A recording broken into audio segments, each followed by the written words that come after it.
Pictures, text boxes, and shapes are all considered objects in Word.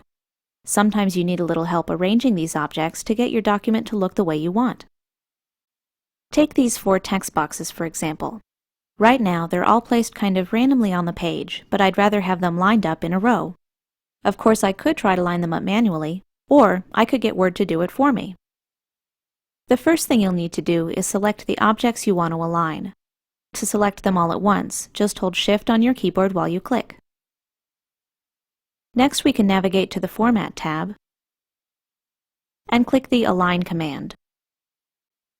You'll have several different options to choose from, ranging from vertical to horizontal alignment.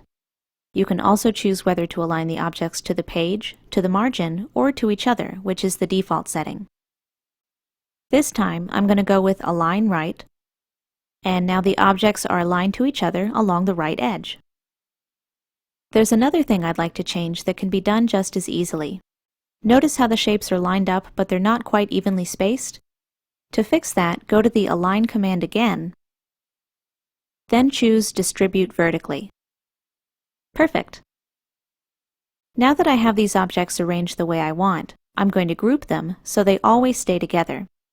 Just make sure you have each of your objects selected, then click the Group command and choose Group. Now we have a single grouped object that we can move or resize any way we want. See how it works? Let's take a look at a few more techniques. I've gone ahead and added the picture I want to use as part of my background. I've also changed the text wrapping setting to in front of text to make it easier to move the picture around the page. The problem is that it's overlapping the rest of the objects in the document, to the point where we can't even see them. This can happen anytime you have multiple objects, depending on the order they're in. To change the order of an object, make sure it's selected, then go to the Format tab.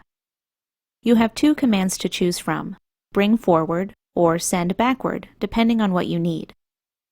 If I click Send Backward, the image moves back only 1 level, basically behind the business name.